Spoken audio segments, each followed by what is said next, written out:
Today in the Daily Dose, Aaron Burr.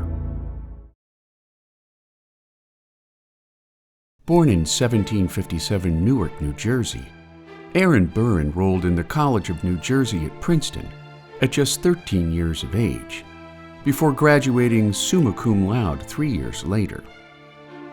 His subsequent law studies at Litchfield Law School in Connecticut were tabled upon the outbreak of the Revolutionary War, where he joined Benedict Arnold's men on their expedition to Quebec, earning the rank of major before serving under George Washington at his home in New York. Returning to his law studies after the war, Burr passed the bar exam, where his prosperous New York City practice landed him an appointment as Attorney General of New York. Winning a U.S. Senate seat in 1791, 9 years later, Burr ran for president with Thomas Jefferson, becoming Vice President of the United States when an electoral tie with Jefferson forced a vote in the House of Representatives, a defeat Burr believed to be orchestrated by his long-standing rival, Alexander Hamilton. Burr's simmering hatred for Hamilton led to a duel between the men on the morning of July 11, 1804, where the sitting vice president shot Hamilton to death, effectively ending both men's political careers. Before heading west to dodge an outraged public back east, in a shady scheme to resurrect his tarnished political career with a fresh start out west, in August of 1804, Burr made contact with British Ambassador Anthony Merry, suggesting that with Burr's help, Britain could wrest most lands acquired by the Louisiana Purchase from the United States in exchange for money and ships to put Burr's envisioned conquest in motion.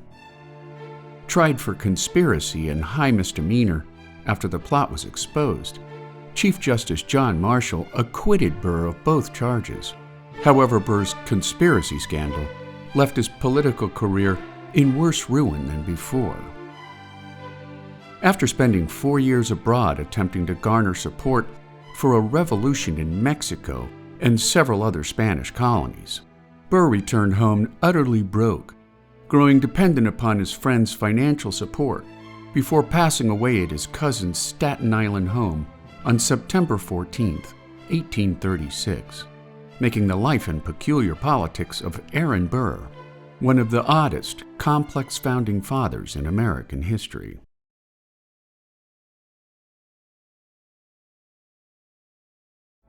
Today on the Daily Dose, George Washington.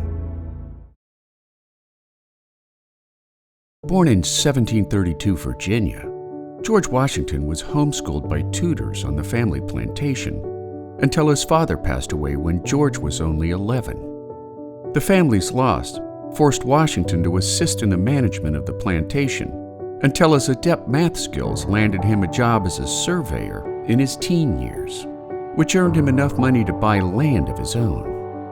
When his half-brother and mentor Lawrence Washington passed away in 1752, George inherited Lawrence's Mount Vernon estate along the Potomac River, which would become his home for the remainder of his life.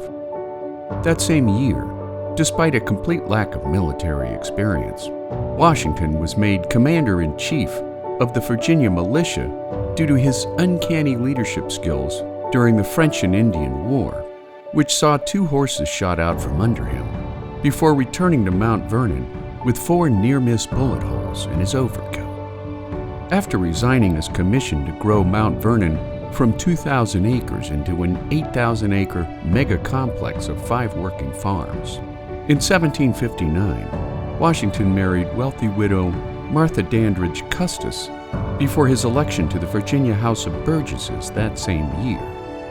His growing skills as a statesman made him a delegate to the First and Second Continental Congress, and after war broke out between the young Republic and Great Britain, Washington was named Commander-in-Chief of the Continental Army, where he inspired patriot forces despite overwhelming odds against the largest superpower of the day.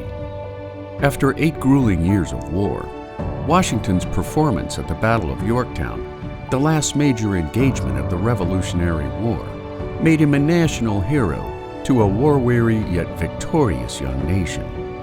Combined with his impressive leadership skills during the Constitutional Convention of 1787, Washington was elected the first American president in 1789, serving 2 terms that saw the ratification of 5 new states into the Union. During his lifetime, George Washington suffered a dizzying array of illnesses, including smallpox, repeated bouts of malaria, tuberculosis, dysentery, and multiple infections and abscesses with recurrent high fevers. In December of 1799, Washington caught a cold while inspecting his properties in the rain, which soon worsened into a throat infection that took his life on December 14, 1799. At the time of his death, Washington owned over 300 slaves, yet due to his growing opposition to slavery in his later years, by order of his last will and testament, his slaves were freed after his wife's death in 1802, making George Washington one of the most recognized men in American history.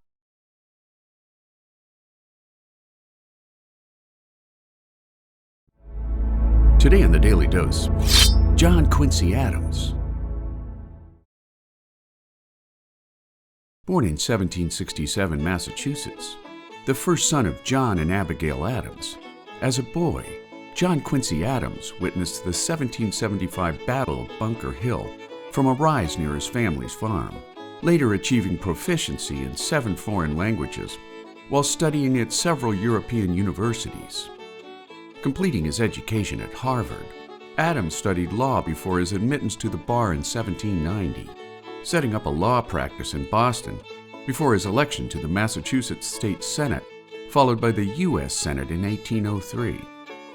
Growing ever more estranged from the Federalist Party, Adams resigned his Senate seat in 1808 to join the faculty at Harvard as a full professor. A year later, President James Madison appointed Adams ambassador to the Russian court of Tsar Alexander I, where he witnessed Napoleon's invasion and subsequent retreat from Russia, an event which resulted in the near destruction of Napoleon's Grand Army and the deaths of some 380,000 French soldiers. After the War of 1812 resulted in an American victory over Great Britain's attempted aggression, in 1814, Madison sent Adams to Belgium, where he negotiated the war-ending Treaty of Ghent. 3 years later, President James Monroe named Adams his Secretary of State, where he negotiated the joint occupation of Oregon with England and the acquisition of Florida from Spain, followed by his role as chief architect behind the Monroe Doctrine of 1823, which warned European powers against further colonization in the Western Hemisphere. Winning the White House in 1824, after a 5-way presidential race was decided by the House of Representatives, something Andrew Jackson supporters called a corrupt bargain, Adams' 1-term presidency would be largely stymied by Jacksonian Democrats in Congress, and while his bid for a second term was marred by accusations of corruption and steady pushback against his unpopular domestic programs, including federal funding of an interstate road and canal system, and his staunch opposition to slavery, John Quincy Adams, like his father before him, became the second president in U.S. history who failed to win a second term.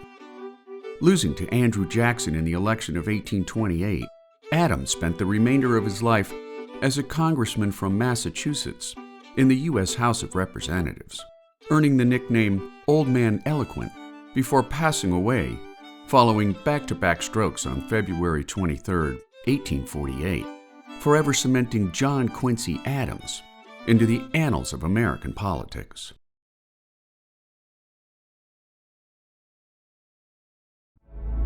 Today on the Daily Dose, Marbury v. Madison.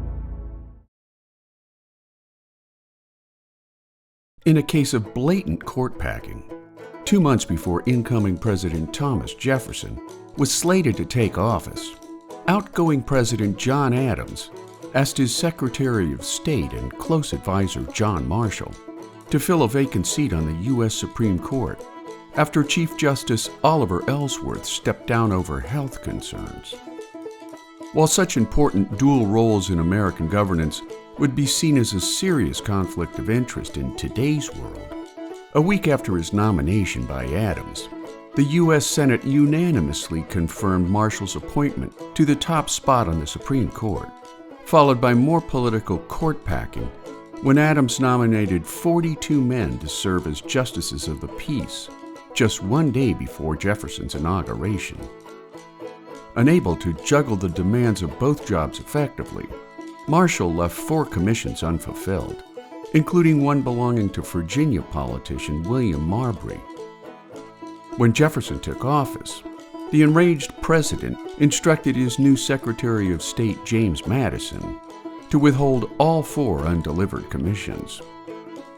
At a time when the power of the Supreme Court had yet to be fully defined, Marbury bypassed the lower courts by petitioning the nation's highest court for a writ of mandamus, which is a court decree ordering government officials to properly complete their unfulfilled duties.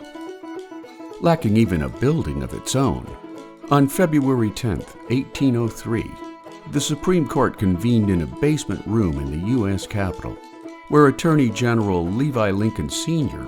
represented the Jefferson administration, while outgoing Attorney General Charles Lee advocated for Marbury, both sides attempting to flesh out 3 primary questions. Did Marbury and the other judges have a right to their commissions? Had their rights been violated? And did the U.S. Supreme Court have the right and authority to remedy the problem? Drawing from portions of the Judicial Act of 1789, the Supreme Court's decision, penned by Marshall himself, found that Marbury's rights had been violated by Jefferson, despite the fact that all 4 men had been confirmed and affixed with seals, further affirming that Marbury had the right to sue and seek legal remedy in court, while a federal judge had the power to issue a writ ordering Jefferson to comply with the court's decision. The court's ruling was immediately recognized by a young nation as a fundamental moment in American jurisprudence, establishing the Supreme Court's authority over other branches of government in its power to interpret national and constitutional laws, making Marbury v. Madison an undisputed turning point in the authority of federal courts.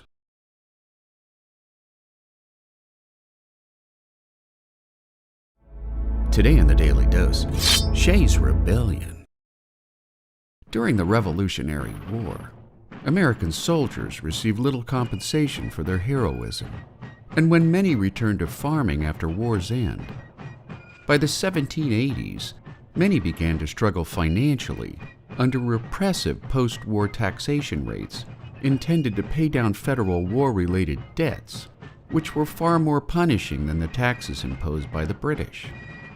Massachusetts became particularly hard hit, forcing businesses in Boston and elsewhere to demand immediate payment for goods that farmers had previously bought on credit or often paid off through barter.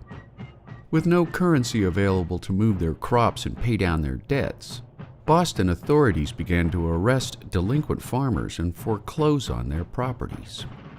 In August of 1786, farmers in western Massachusetts began to take direct and at first peaceful action against debtors' courts. In response to their grievances, town leaders began to draft reforms for the legislature in Boston to enact into law, yet others began to resort to civil disobedience against government officials and institutions. In Northampton, Captain Joseph Hines led several hundred men to block judges from entering the courthouse, while in Worcester, when the militia was called in to clear away hundreds of men blocking the city's courthouse, the militia refused to fire on their protesting countrymen, instead showing their solidarity with the farmers by joining the courthouse blockade. A veteran of Bunker Hill, Daniel Shays joined the insurgents in the summer of 1786, and while he refused to directly take a leadership role, his name became synonymous with the rebellions when he led a band of 600 farmers and sympathizers to shut down the courthouse at Springfield. Advocating for peaceful, nonviolent protest, Shay's negotiations with General William Shepard allowed the court to remain open while the men protested outside. But when prospective jurors refused to cross the picket line, the court was forced to shutter its doors. after Massachusetts Governor James Bowdoin hired a private mercenary army of 4,400 men led by General Shepherd. Shays led 1,200 men, with another 1,000 coming up the rear, on a raiding party of the federal arsenal at Springfield. General Shepherd predicted the move, creating a menacing blockade of well-armed mercenaries against the approaching insurgents. As the rebels came near, 2 warning shots were fired over their heads, but when the protesters refused to back down, the militia opened fire, taking the lives of 2 men while wounding 20 others. With the rebellion successfully put down, by the summer of 1787, many participants in the rebellion received pardons from newly elected Governor John Hancock. Despite the rebels' defeat, the new legislature placed a moratorium on debt collections and cut taxes substantially, showing that sometimes in America, civil protest leads to change. Today on the Daily Dose, the Alien and Sedition Acts. In 1794, when Federalist President George Washington signed a proclamation of neutrality during a war between England and France, the Jay Treaty would improve relations with England while angering the French. When James Monroe and 2 other diplomats sailed to France to negotiate for peace, French politicians known as XYZ demanded a bribe before negotiations could begin, which infuriated the young American Republic to no end.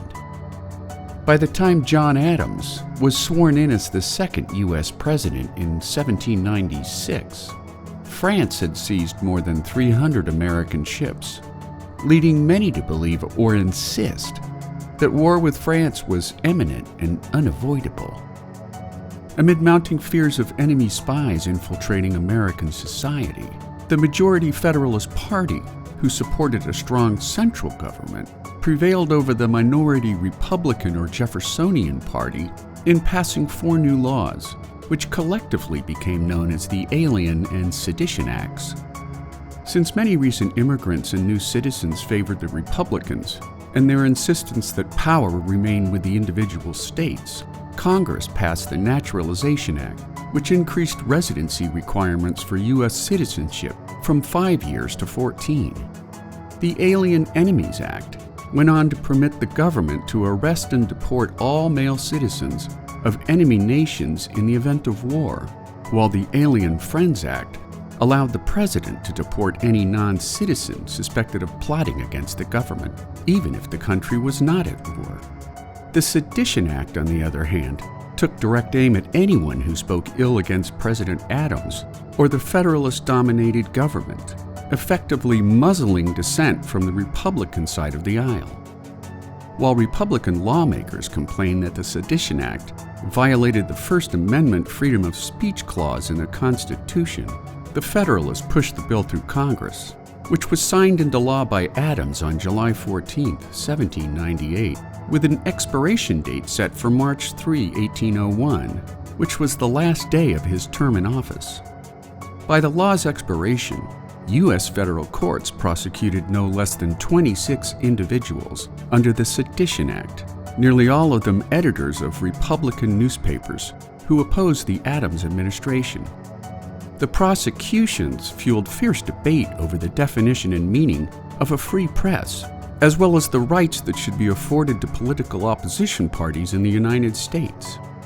In the end, widespread anger over the Alien and Sedition Acts fueled Jefferson's victory over Adams in the bitterly contested presidential election of 1800, while their passage would go down in history as one of the biggest mistakes of the Adams presidency. By 1802, all of the Alien and Sedition Acts had either expired or been repealed, save for the Alien Enemies Act, which was amended by Congress in 1918 to include women.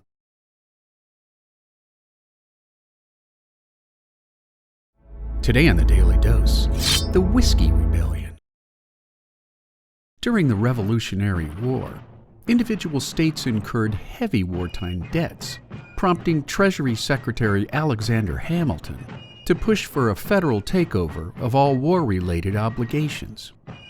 Despite President Washington's opposition to a tax on whiskey, Congress passed one anyway in 1791, which fell disproportionately on smaller whiskey producers who paid higher per-gallon tax rates than larger producers. As a result, excise officers sent to collect the tax were met with increasing defiance and growing threats of violence. On September 11th, Excise Officer Robert Johnson was riding through his collection route in western Pennsylvania when he was surrounded by 11 men dressed as women. The mob stripped him naked and then tarred and feathered him before stealing his horse and abandoning him in the forest. Incidents escalated over the next several years, and in 1793, the home of Pennsylvania Excise Officer Benjamin Wells was broken into twice by angry protesters.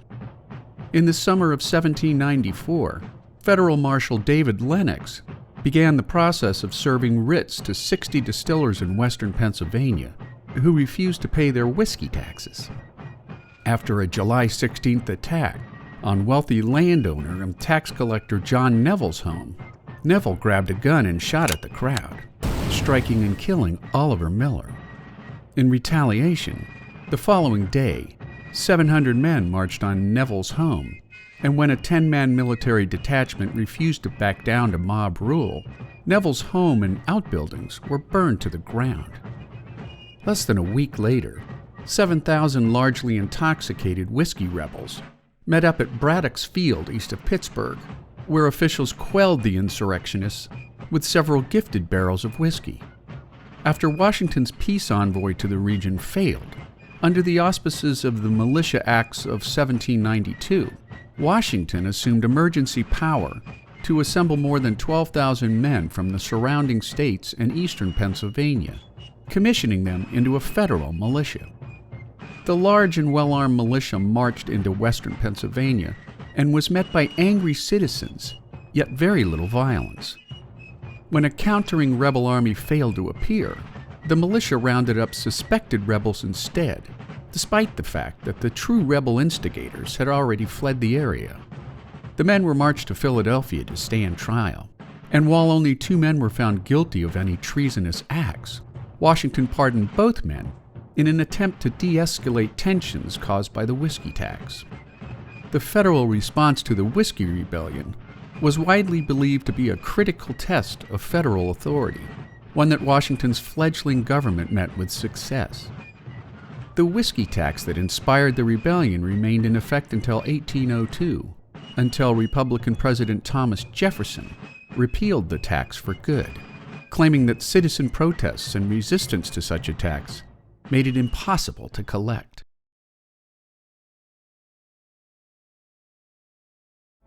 Today on the Daily Dose, Thomas Jefferson. After graduating from the College of William and Mary in 1762, Thomas Jefferson studied law under Virginia attorney George Wythe before opening his own practice in 1767. Well respected from an early age, from 1769 to 1775, Jefferson became a member of the Virginia House of Burgesses, later renamed the Virginia House of Delegates after independence from Great Britain. Inheriting land near Charlottesville, Virginia, Jefferson's keen interest in architecture and gardening led to the construction of his beloved Monticello, or Little Mountain in the Italian, where he and his young wife Martha gave birth to 6 children before Martha's untimely death at the tender age of 33. While only 2 of their children would survive into adulthood, Jefferson was so devastated by the loss of his beloved wife that he would never marry again. As war broke out with Great Britain, in 1775, Jefferson was selected as a delegate to the Second Continental Congress, where he penned the first draft of the Declaration of Independence at 33 years of age, resigning the following year when he was re-elected to the Virginia House of Delegates. From 1779 to 1781, Jefferson served as governor of Virginia before landing his second stint in Congress from 1783 to 1784.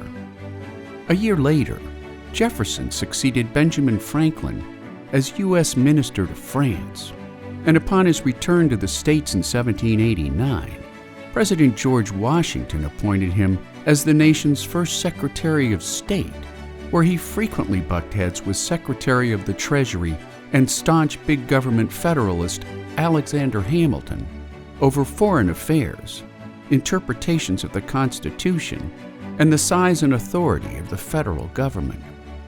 Hamilton's insistence on a strong federal government would lead Jefferson to co-found the Democratic-Republican Party, which was an ideological precursor of today's Republican Party. In the presidential election of 1796, Jefferson defeated John Adams for the office of vice president, later running a second time against Adams for president during the election of 1800, which proved to be a bitter fight between the Federalists and the Democratic Republicans, just a few short years after both political sides had been so united in their revolutionary calls for independence. The crowning achievement of Jefferson's first term was his successful orchestration of the Louisiana Purchase from France, followed by Lewis and Clark's expedition into the newly purchased lands, an 8,000-mile journey which took them to the Pacific Ocean and back. Handily re-elected in 1804, Jefferson's second-term focus was to steer the United States safely away from involvement in the Napoleonic Wars of 1803 to 1815, which at one point or another dragged much of Europe into the conflict. After turning down a third term as president, Jefferson returned home to his beloved Monticello, where he continued to pursue his interest in architecture, music, reading, and gardening, at the same time helping to found the University of Virginia, which opened its doors for its first student body in 1825.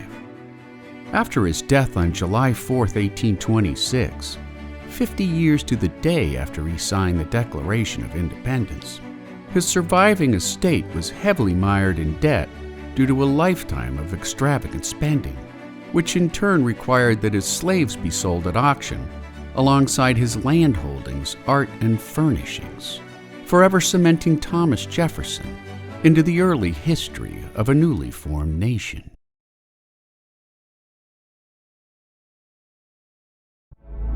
Today in the Daily Dose, the American election of 1800.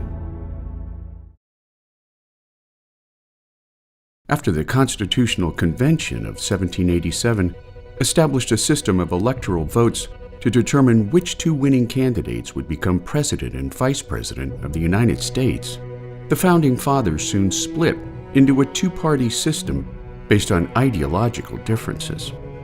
As a result, two factions emerged within the Federalist Party, rallying behind John Adams and Alexander Hamilton respectively, while the original Republican Party, which would later evolve into the modern Democratic Party, rallied behind Thomas Jefferson and James Madison.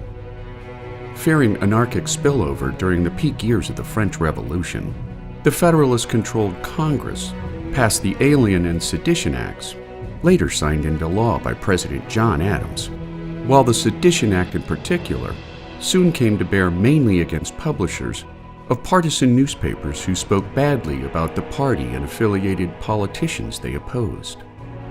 For the election of 1800, the Federalists backed Adams for president, while South Carolinian Charles C. Pinckney was slated for the vice presidential slot, while the Republicans chose Thomas Jefferson and Aaron Burr in the same order.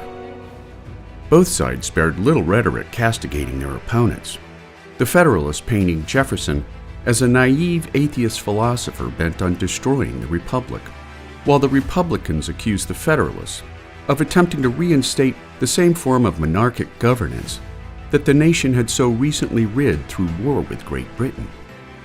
Thanks to a grievous instructional omission by the Republican leaders to their state electors, when the electoral votes were finally counted after the popular vote was in, Jefferson, who the Republicans originally envisioned as president, and Burr, slated for the VP slot, were tied at 73 votes each, while Adams received 65 votes to Pinckney's 64, which in turn called for a runoff vote in the House of Representatives, between the two winning Republican candidates.